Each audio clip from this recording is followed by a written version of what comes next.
Hey guys, welcome back to my blog. আজকে আমার ছুটির দিন, তো আমি রেডি হয়ে পড়েছি বেরিয়ে পড়ার জন্য। কোথায় যাব? চলো চলো, ক্রমশই প্রকাশ্য। অ্যাজ ইউজুয়াল আমি অতিরিক্ত লেট, মানে 11টায় যাওয়ার কথা, আমি বেরিয়েছি 1টার সময়, মানে টু মাচ।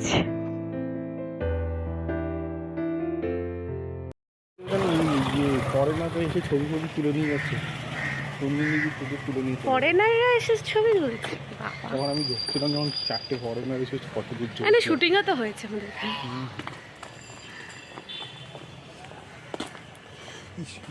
এরপরে ঘটলো একটা মজার কাণ্ড আমাদের সাথে।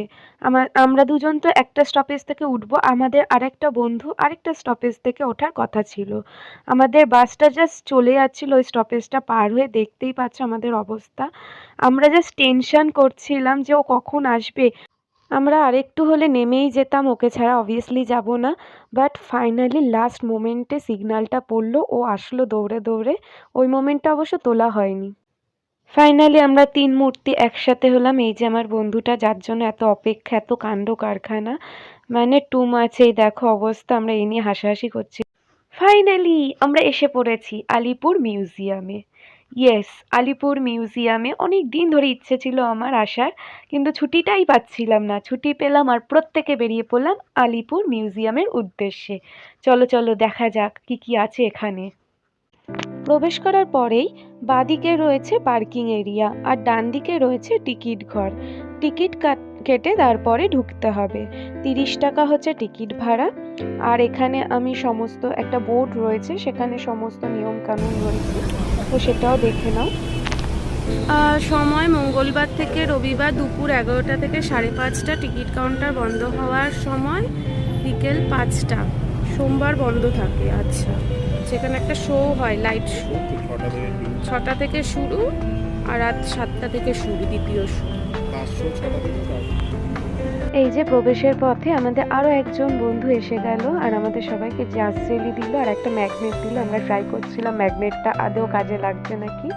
তো যাই হোক, আমরা 4 জন টোটাল গিয়েছিলাম, তো 4 জন মিলে আমরা টিকিট কেটে প্রবেশ করলাম। খুবই দারুণ, সিরিয়াসলি আমার তো দারুণ লেগেছে। তোমরাও এসে ঘুরে যেতেই পারো, মানে জায়গাটা ঘোরাও যাবে, সাথে খুবই ইনফরমেটিভ একটি জায়গা।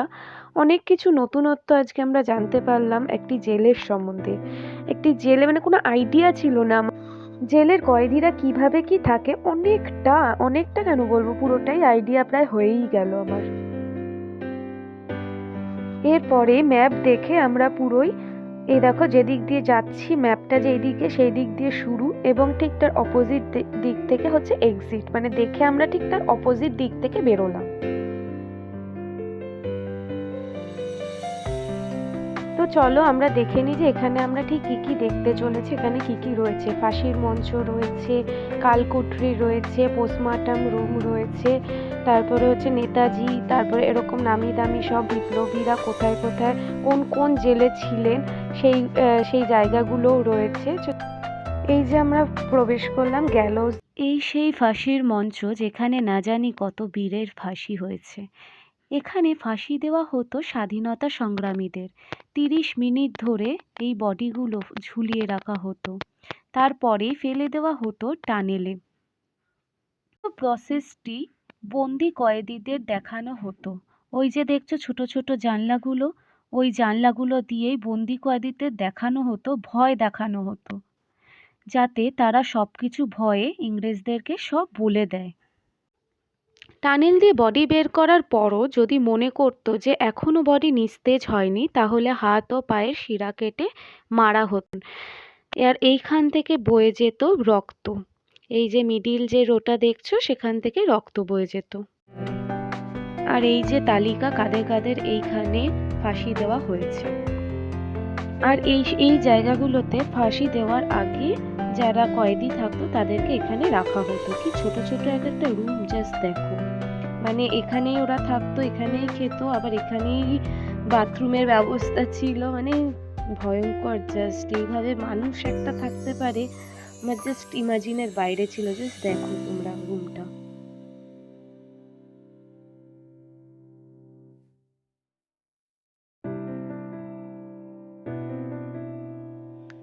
এরপরেই পেয়ে গেলাম একটি ফটো তোলার জায়গা।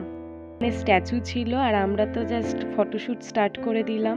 অবস্থা দেখো আমাদের দুজনের। এরপরেই দেখবো নানান রকম স্বাধীনতা সংগ্রামীদের, বিপ্লবীদের যারা নাকি অমর রয়েছে এখনো আমাদের জীবনে। তো তাদেরই সেলগুলো, তারা এখানে যারা যারা ছিলেন, কোথায় কোথায় ছিলেন, সেই সেলগুলো আমরা দেখব।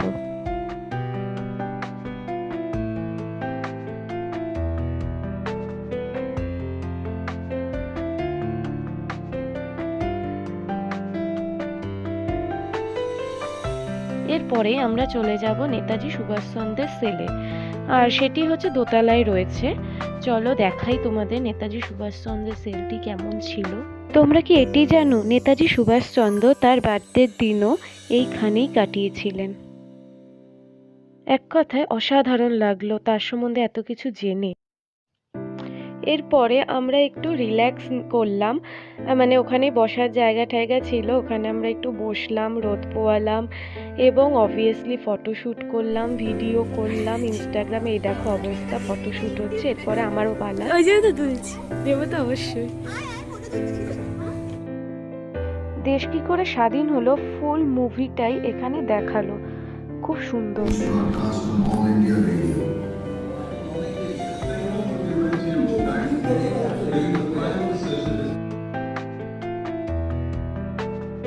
এরপরেই চলে আসলাম গুদাম ঘরে, যেখানে কয়েদিদের জন্য খাদ্য সঞ্চয় করে রাখা হতো, যেটি এখন লাইব্রেরিতে পরিণত হয়েছে।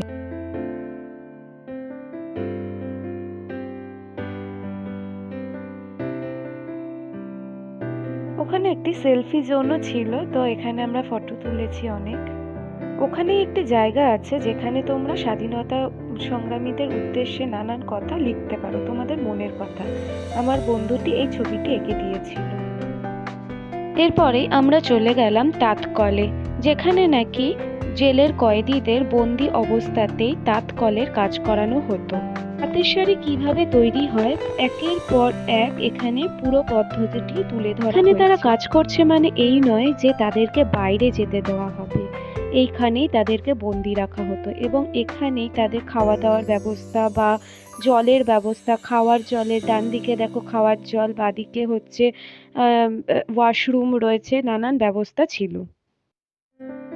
এরপরে হাঁটতে হাঁটতে হঠাৎ চোখে পড়লো, কি চিনতে পারছো, বাবুবাগানের ঠাকুর এখানে নিয়ে এসছে।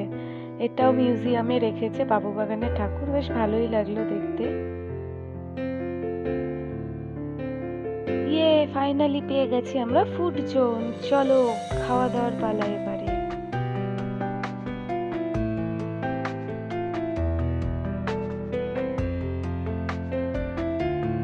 সত্যি বলতে ফুড জোনটা আমাদের খুব একটা ভালো লাগেনি, খুব একটা স্টল বসেনি, জানি না কেন। বাকিগুলো এতগুলো স্টল পুরো ফাঁকা। তো আমরা এখান থেকে চলে গেলাম অন্য জায়গায়। আমরা এখানে দেখলাম মহিলা স্বাধীনতা সংগ্রামীদের কৃতিত্ব। এই বিল্ডিংটি একটা টাইমে হসপিটাল ছিল, সেটি এখন সংরক্ষণ করে মিউজিয়াম বানানো হয়েছে।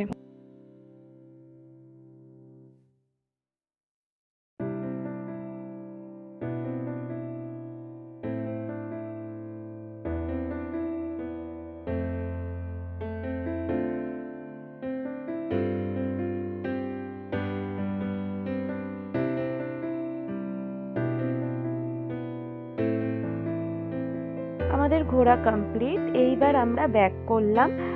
ব্যাক করে এখানে ঢুকতেই একটা ক্যাফে পড়ে, মানে এন্ট্রির ওখানেই। তো সেই ক্যাফেতেই গেলাম। ওই দেখো আমি হাত নাড়াচ্ছি, আমার দুজন বন্ধু চলে এসছে অলরেডি। তো আমি যাচ্ছি, আমরা দুজন যাচ্ছি। তো অ্যাকচুয়ালি এই জায়গাটার এক্সপিরিয়েন্স আমার মোটামুটি, খুব ভালো তা নয়। অ্যাম্বিয়েন্স দারুণ, আর হচ্ছে কস্টের দিক থেকে যদি বলতে যাও ভীষণ কস্টলি, সেই আন্দাজে কোয়ান্টিটি খুবই অল্প। আর যদি টেস্টের দিক দিয়ে বলতে যাও তাহলে টেস্ট মোটামুটি অ্যাভারেজ, খুব বেশি ভালো নয়। তো আমার মতে মানে আমরা তো লাস্টে ভাবলাম যে আমরা বাইরে কোথাও কোনো রেস্টুরেন্টে খেয়ে নিলে বেশি মানে বেটার হতো। টপ ভিউটা কিন্তু জাস্ট দারুণ ছিল। আমরা তো বসে বসে জাস্ট টপ ভিউটা দেখছিলাম, এনজয় করছিলাম, আর আমি কফি খাচ্ছিলাম। এই যে আমাদের খাওয়া দাওয়া সারা দিনের ঘোরার পর্ব শেষ, এবার আমরা বাড়ির পথে হাঁটা দিলাম। তার আগেও কিছুটা সেলফি টেলফি তুলে নিয়েছিলাম, অবশ্যই সেলফি ভিডিও এখানেও করেছি, ফটোশুট। আরেকদিকে ফেলুদার সাথে ফটো তুলতে গেলাম, এদিকে ফেলুদার মাথায় ভেঙে গেছে, তো আমি অনেক কষ্টে ঠিকঠাক করে তারপরে সুন্দর একটা ফটো তুললাম। সো এবারে আমাদের যে মিউজিয়াম ঘোরা কমপ্লিট। টাটা। তো আমার ভিডিওটি কেমন লাগলো জানাতে কিন্তু ভুলো না কমেন্ট বক্সে। প্লিজ লাইক, শেয়ার আর সাবস্ক্রাইব মাই চ্যানেল। সাবস্ক্রাইব করতে ভুলবে না কিন্তু একদম।